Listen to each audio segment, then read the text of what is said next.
Hello दोस्तों, चलिए आज हम लोग क्वेश्चन नंबर 71 से स्टार्ट करते हैं।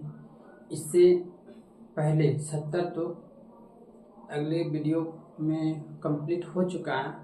आज हम लोग 71 से स्टार्ट करते हैं। चलिए देखते हैं 71 नंबर क्वेश्चन क्या कहता है। जब प्रकाश एक माध्यम से दूसरे माध्यम में प्रवेश करता है तो आपको घटना बताना है। क्या है तो 12/9/2022 के डेट में इवनिंग शिफ्ट में आया सवाल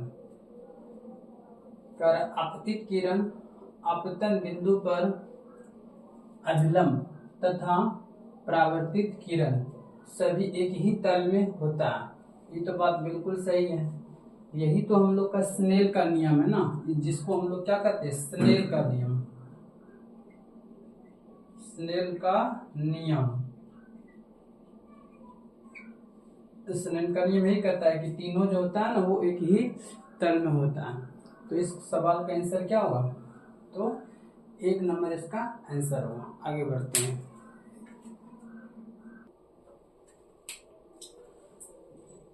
क्वेश्चन नंबर 72, अंतरिक्ष का रंग काला दिखने का क्या कारण है। यानी कि अंतरिक्ष जो काला दिखती है उसका रीजन क्या है। पहला, प्रकाश के प्रकीर्णन नहीं होने के कारण। दूसरा, प्रकाश का अपवर्तन नहीं होने के कारण। तीसरा, बड़े कोनों द्वारा प्रकाश का प्रकीर्णन। और चौथा जो कारण बता रहा है, छोटे कणों द्वारा प्रकाश का प्रकीर्णन। तो इसका आंसर क्या हो सकता है। तो हम लोग को सारे को पता है कि प्रकाश के प्रकीर्णन नहीं होने के कारण इसका अंतरिक्ष का रंग क्या होता है, काला दिखाई पड़ता है। इसका मतलब ऑप्शन नंबर क्या होगा, 1 सेटिस्फाई करेगा। ये भी देख लीजिए, आरआरसी ग्रुप डी 2022 के इवनिंग शिफ्ट का सवाल है। आगे बढ़ते हैं। क्वेश्चन नंबर 73, जब प्रकाश की किरण अवतल दर्पण के ध्रुव पर तिर्यक रूप में आपतित होती है तो परावर्तित किरण डैश है। तो पहला नंबर कह रहा है परावर्तित किरण जो है कोण आई बराबर कोण आर बनाते हुए वापस हो जाएगी। आपको यही वाला आंसर होगा। बिना विचलन के वापस कभी हो नहीं सकता है, सीधे नहीं गुजर सकता। आपतित किरण के लंबवत हो जाएगी, ये कभी नहीं होगा। लंबवत कब होगा, जब 0 डिग्री का। लेकिन ये हम लोग पता है आपतन कोण और परावर्तन कोण बनाते हुए वापस होगा। जितना आपतन कोण होगा उतने क्या होगा, परावर्तन कोण। चलिए आगे क्वेश्चन देखते हैं। क्वेश्चन नंबर 74, वक्रता केंद्र डैश पॉलिश करने से अवतल दर्पण में गोलीय केंद्र की ओर डैश है। तो हमको कौन सा सेटिस्फाई करेगा, ऑप्शन। ये देख लीजिए 13/9/2022 के मॉर्निंग शिफ्ट का सवाल है। तो पहला नंबर का वक्रता केंद्र की ओर उभार बन जाता है, नहीं होगा। वक्रता केंद्र की ओर अवनमन नहीं होगा। वक्रता केंद्र के विपरीत, वक्रता केंद्र के विपरीत, ये सही है। पॉलिश करने से अवतल दर्पण में गोलीय केंद्र की ओर उभार बन जाएगा, यहाँ पर ये गलत है। इसका मतलब ऑप्शन नंबर क्या होगा, 4, अवनमन हो। वक्रता केंद्र के विपरीत पॉलिश करने से अवतल दर्पण गोलीय केंद्र की ओर अवनमन होता है। तो ये जो ऑप्शन नंबर सेटिस्फाई करेगा 4 नंबर। चलिए आगे बढ़ते हैं।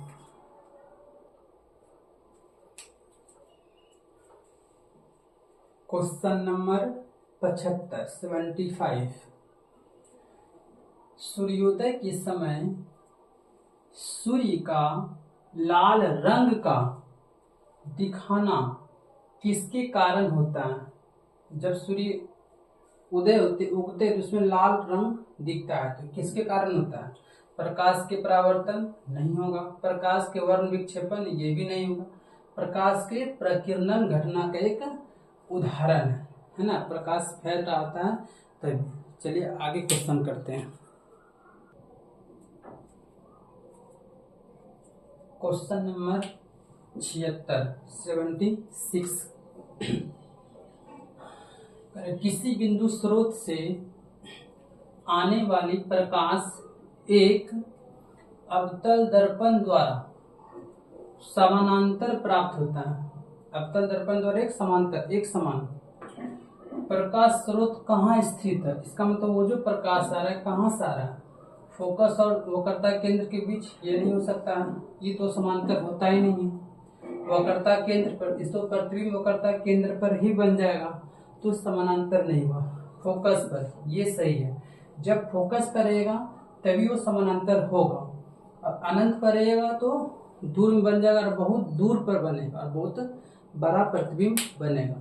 तो इस क्वेश्चन का जो आंसर क्या होगा? 3 नंबर फोकस पर। ये देख लीजिए, मॉर्निंग शिफ्ट का सवाल है। आगे बढ़ते हैं। क्वेश्चन नंबर 77 एक प्रकाश किरण एक त्रिभुजाकार कांच के प्रिज्म के माध्यम से आपतित होती है।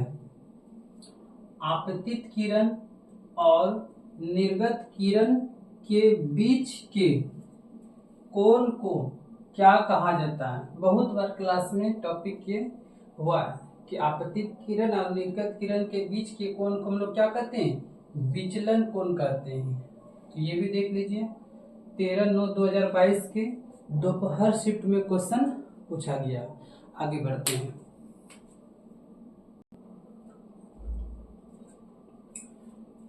क्वेश्चन नंबर 78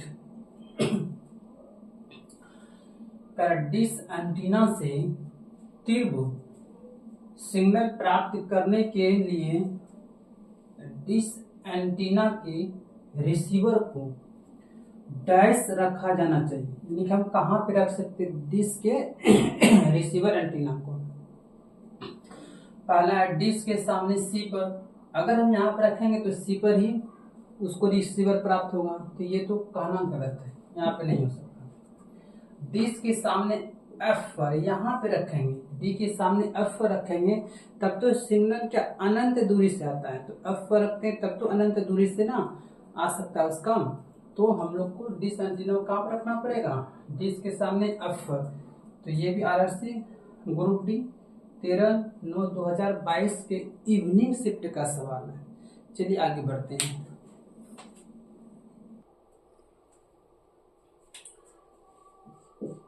क्वेश्चन नंबर 79 जब प्रकाश की किरण सघन माध्यम से विरल माध्यम में प्रवेश करती है तो डैश डैश डैश डैश क्या हुआ?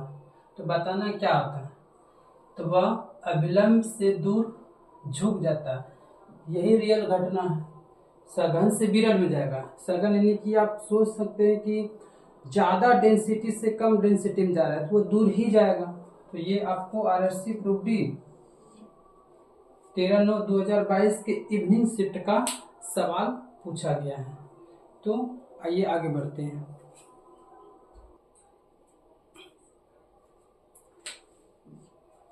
क्वेश्चन नंबर 80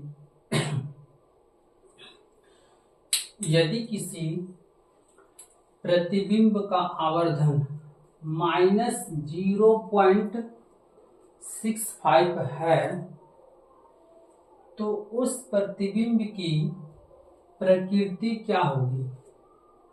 एक 3 प्रकार से दिया हुआ है ऑप्शन वाइज। इससे पहले हम थोड़ा सा माइनस चिन्ह पर ध्यान दे दें तो हम यहाँ पे एक नोट लिखे हुए, इससे आपको पूरी तरीके से कंफर्म हो जाइएगा कि माइनस चिन्ह क्या दर्शाता है। ऋणात्मक चिन्ह का अर्थ प्रतिबिंब वास्तविक और उल्टा है। एक चीज तो पता चल गया कि जो ऑप्शन में वास्तविक और उल्टा देगा वो ऑप्शन टिक करेंगे। तो यहाँ भी वास्तविक उल्टा, यहाँ भी वास्तविक उल्टा, यहाँ भी वास्तविक और छोटा, ये तो नहीं हो सकता है, यहाँ तो है ही नहीं। इसका मतलब ऑप्शन 1 और ऑप्शन 2 है। अब फिर एक बात और हम याद करेंगे कि आवर्धन कह रहा है, और यहाँ पर हमें ये देखेंगे कि 0.5 दिया, क्या ये 1 से ज्यादा या कम है? ये 1 से कम है। अगर कम है तो इसका मतलब है कि जो प्रतिबिंब होगा वो छोटा होंगे। अगर 1 से ज्यादा हो जाता तो प्रतिबिंब बड़ा होता। तो हम लोग को पता चल गया कि प्रतिबिंब वास्तविक होगा, उल्टा होगा और 1 से छोटा है। इसका मतलब प्रतिबिंब क्या बनेगा? छोटा। तो ऑप्शन नंबर 2 टिक करेंगे। देख लीजिए 14 का डेट में आया है, मॉर्निंग शिफ्ट का सवाल है। आगे बढ़ते हैं।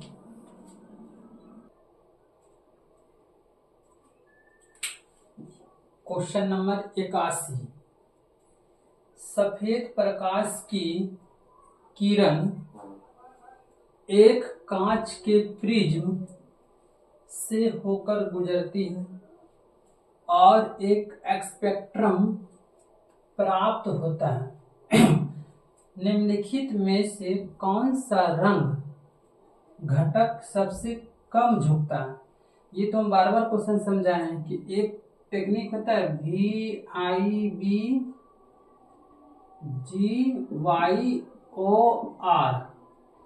जो सबसे नीचे रहता है उसका झुकाव सबसे ज्यादा, और जो सबसे कम उसका झुकाव सबसे। तो इसमें देख लीजिए कि क्या पूछ रहा है, सबसे कम कौन सा झुकेगा। तो यहाँ देखिए, हालांकि जब हम इसको स्पेक्ट्रम बनाएंगे तो इसका तो सबसे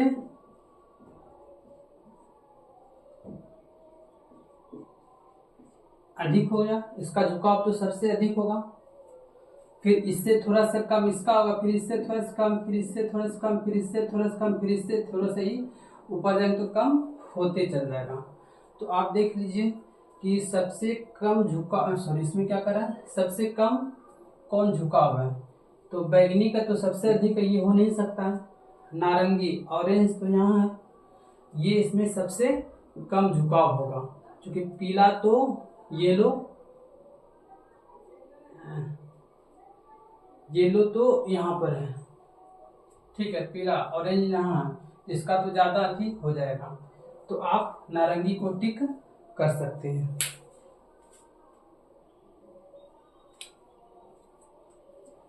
क्वेश्चन नंबर 82 82। पेंसिल को पानी में डुबाने पर क्या होता है?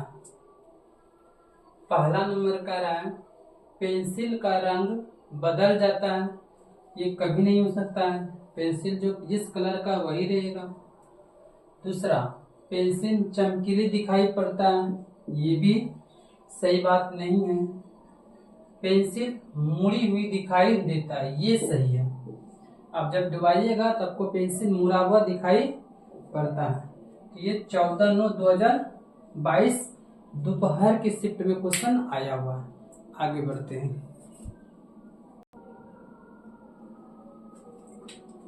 Question number 83।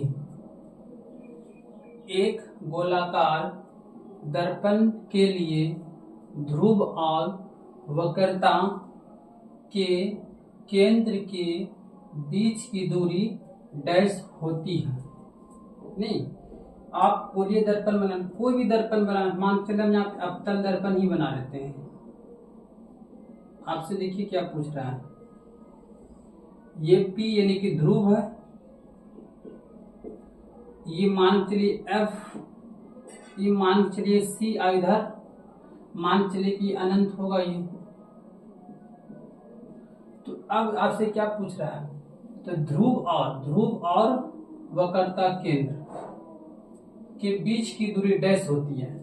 तो ध्रुव और वक्रता केंद्र के बीच की दूरी क्या हो? अगर हम इसको कहेंगे, अगर हम इसको 1 यूनिट माने तो ये भी 1 यूनिट होगा। इसका मतलब इसके और इसके बीच की दूरी क्या हो जाएगा? दोगुनी हो जाएगा। तो वही कह रहा है ध्रुव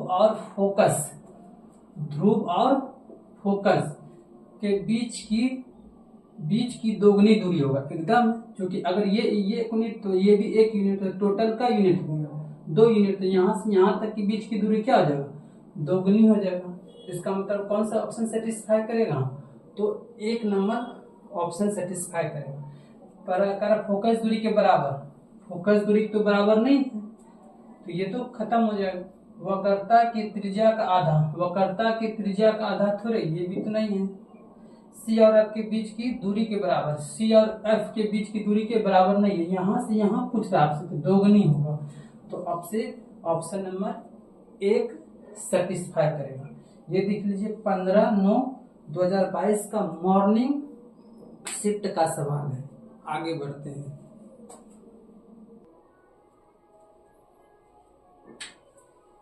क्वेश्चन नंबर 84, गोलीय दर्पण के मुख्य अक्ष के नीचे किसी वस्तु के प्रतिबिंब की ऊंचाई डैश डैश डैश दिया हुआ है।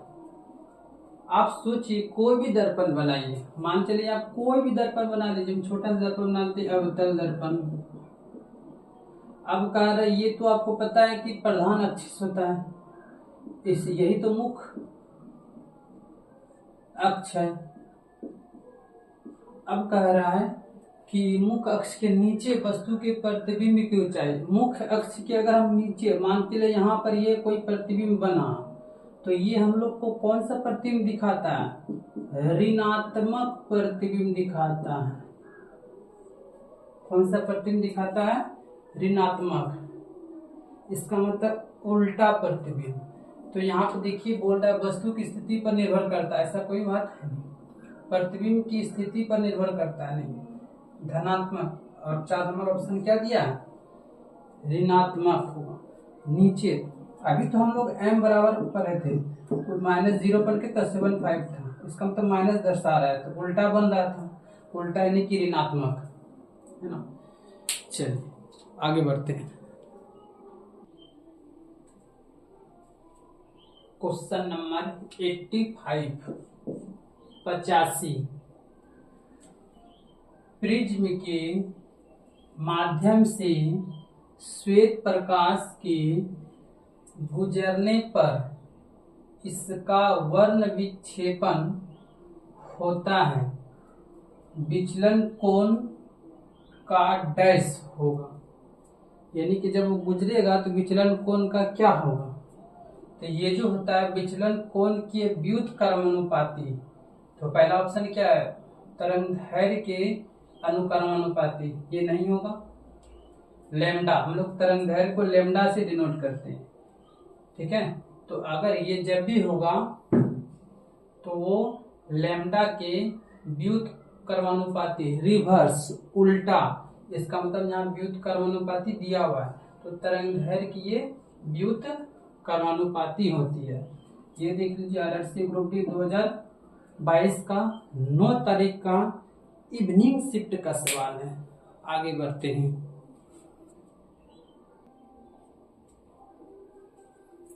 क्वेश्चन नंबर 86, एक आपतित किरण अवतल दर्पण के फोकस से होकर गुजरती है, परावर्तित किरण डैश है। अब क्या होगी परावर्तित किरण, यहाँ बोल रहा है कि आपतित किरण अवतल दर्पण की फोकस से होकर गुजरेगी। अगर अवतल दर्पण के फोकस से होकर गुजरेगा, मान चलिए फोकस, अवतल दर्पण के फोकस से होकर गुजरेगा, अगर ये फोकस से होकर गुजरेगा तो यही तो मुख्य अक्ष होता है, मुख्य अक्ष। तो ये मुख्य अक्ष के क्या होगा, समानांतर भी होगा। तो यहाँ पे पहला नंबर ही ऑप्शन दिया हुआ है कि ये मुख्य अक्ष के समानांतर होगी। यहाँ से गुजरेगा तो कहीं से परावर्तित होगा तो वो भी मुख्य अक्ष के क्या होगा, मुख्य अक्ष के समानांतर होगी। चलिए अगला क्वेश्चन पर चलते हैं।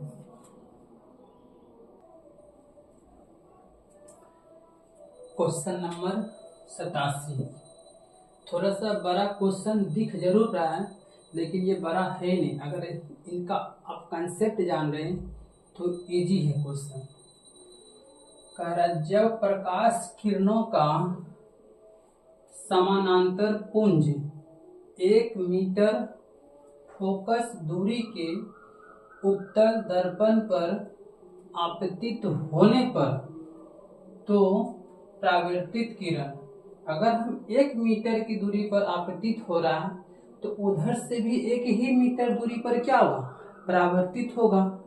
ये तो कोण का ही नियम है, आपतन कोण परावर्तन कोण के बराबर होता है, सीधी बात है। तो ढूंढ लीजिए कहाँ पर है। तो उत्तल दर्पण से 0.5, ये तो गलत हो गया, 0.5 कैसे हो जाएगा, होगा नहीं। यहाँ भी 0.5 है, खत्म हो गया। दूसरा पढ़ लेते हैं हम लोग। दर्पण के पीछे 1 मीटर की दूरी पर एक बिंदु से अपसरित होती हुई प्रतीत होगा। जो रियल बात बोल रहा है कि अगर इधर से 1 मीटर है तो उधर से भी क्या होगा, 1 मीटर की दूरी पर ही प्रतिबिंब को अपसरित होती हुई प्रतीत होगा। तो इस प्रकार से हम लोग 87 क्वेश्चन का ऑप्शन कौन सा होगा, 2 नंबर है। आगे बढ़ते हैं।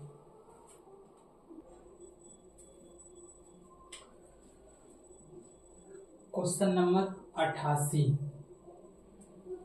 बैगनी, हरे, नारंगी और पीले रंगों में से किस रंग का अपवर्तनांक सबसे कम होगा। तो हम यहाँ पर एक ये लिख लेते हैं,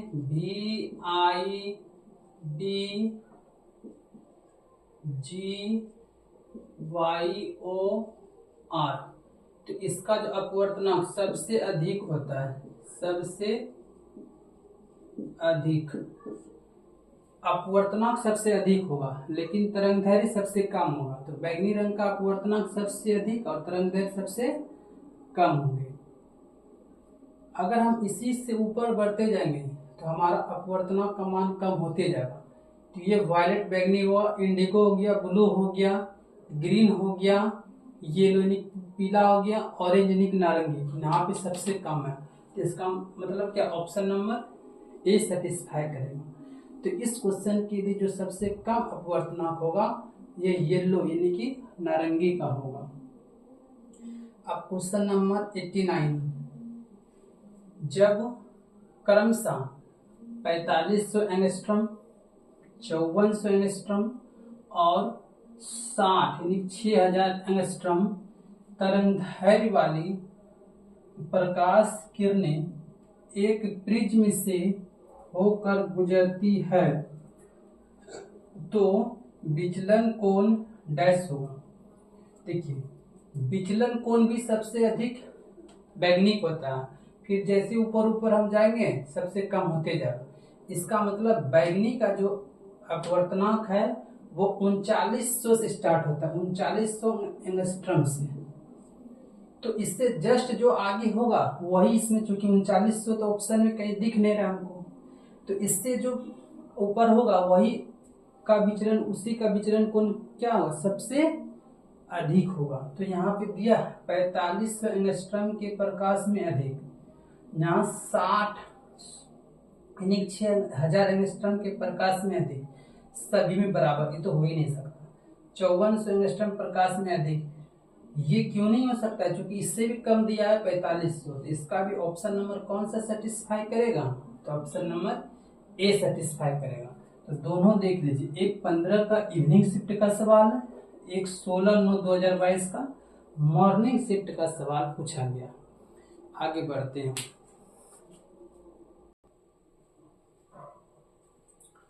क्वेश्चन नंबर 90। यदि आपतित किरण डैश हो तो परावर्तित किरण मुख्य फोकस से होकर गुजरेगी। यहाँ पे दिया है मुख्य फोकस, याद रखना मुख्य फोकस क्या है, अवतल दर्पण का काम करता है। अवतल दर्पण में 6 प्रकार का प्रतिबिंब 6 कंडीशन में प्राप्त होता है, ये याद रखना है। इसका मतलब क्या है और कहाँ से आपतित किरण है, इसका मतलब मुख्य अक्ष के समानांतर होनी चाहिए।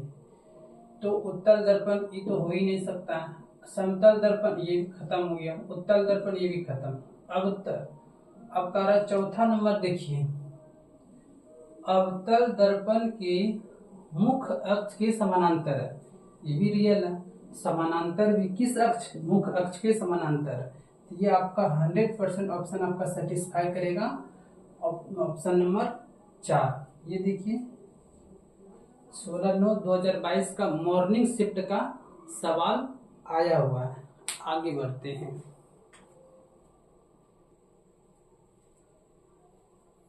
क्वेश्चन नंबर 91 गोलीय लेंस बनाने के लिए इनमें से किस पदार्थ का उपयोग नहीं किया जा सकता है? इस प्रकार से क्वेश्चन बहुत ज्यादा आते हैं। एक जगह तो ऑप्शन मिट्टी आता है। तो अब देखिए जल का तो प्रयोग करते हैं, सेलोफोन का भी प्रयोग होता है, लकड़ी का प्रयोग नहीं किया जाता है। पारदर्शी कांच तो बिल्कुल सही है। ये देख लीजिए आरआरसी ग्रुप डी 16/9/2022 का आफ्टरनून शिफ्ट यानी कि दोपहर का शिफ्ट का सवाल है। अब क्वेश्चन नंबर 92 जब प्रकाश को प्रिज्म से गुजारा जाता है तो प्रकाश का अपवर्तन डैश होता है।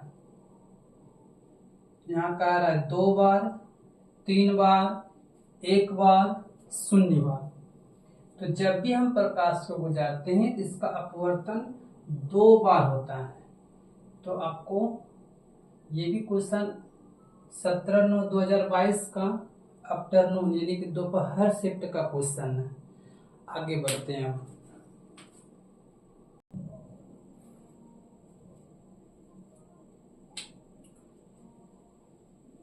क्वेश्चन नंबर 93 अधिकांश साधारण गैसें दृश्य प्रकाश के साथ वर्ण विक्षेपण प्रदर्शित नहीं करती है। इसका कारण यह है कि दृश्य प्रकाश की विभिन्न तरंगदैर्घ्य की तरंगों के संचरण वेग डैश होते हैं। निर्वात में प्रकाश का वेग c है, यहाँ बता दिया। तो अत्यधिक भिन्न होते हैं, ये नहीं हो। हमेशा c से बहुत कम होगा, हमेशा c से कम नहीं होता, हमेशा c से बहुत अधिक भी नहीं होता। आप c के लगभग समान होता है, ये सही है। c मतलब प्रकाश की चाल के लगभग समान होती है। तो इस क्वेश्चन का आंसर क्या हो जाएगा? Option number D. ये भी इवनिंग शिफ्ट का सवाल पूछा हुआ 9 तारीख के डेट में। आगे बढ़ते हैं। क्वेश्चन नंबर 94 जब कोई परावर्तित किरण ध्रुव से और डैश से होकर गुजरती है तो वह उसी पथ का अनुसरण करेगी, लेकिन विपरीत दिशा में। कोई किरण इधर से गया और उसी पथ पर वो लौटेगा, लेकिन क्या होगा? विपरीत डायरेक्शन में। ये तो रियल है, लेकिन उसी पथ पर किस कंडीशन में होगा? जब वो फोकस समतल के लंबवत होगा। तो इसका ऑप्शन नंबर क्या होगा? सी होगा। फोकस समतल से नहीं हो सकता, लंबवत होना जरूरी है। तो इस प्रकार से क्वेश्चन नंबर 94 का ऑप्शन क्या हो जाएगा? सी हो जाएगा।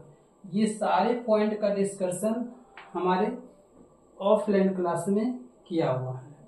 तो आगे बढ़ते हैं।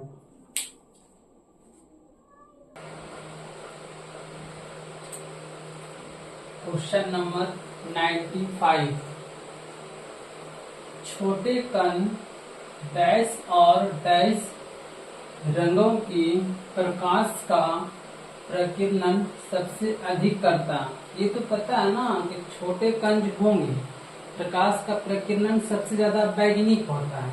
तो बैगनी और आसमान है, जबकि बड़े कण डैश और डैश रंगों के प्रकाश का प्रकीर्णन सबसे अधिक करते। बड़ा कण में क्या होगा, लाल और नारंगी होगा। तो इस प्रकार से ऑप्शन नंबर 1 सेटिस्फाई करेगा। तब तो हम लोग को आसमानी नहीं कि नीला कर सकते, आसमान ज्यादा नीला दिखाई पड़ता है, इसका कोई और दूसरा रीजन नहीं है। समुद्र भी प्रकीर्णन ज्यादा होता है नीला रंग का, इसी कारण वो नीला दिखाई पड़ता है। तो इस प्रकार से आज हम लोग जो प्रीवियस पेपर जो रेलवे का जो अभी हम लोग अपडेट कर रहे हैं, यानी कि जितना सारे एग्जाम में पूछे गए क्वेश्चन है तो 95 नंबर तक हम लोग कर चुके हैं। अगर हमारा वीडियो आपको अच्छा लगा तो चैनल मोदी क्लासेस, हमारा जो चैनल नेम है मोदी क्लासेस टीच, ये बीच में आपको कहीं भी हैपन नहीं मिलेगा। तो मोदी क्लासेस टीच को लाइक, सब्सक्राइब और वीडियो को ज्यादा से ज्यादा शेयर कर दें। धन्यवाद।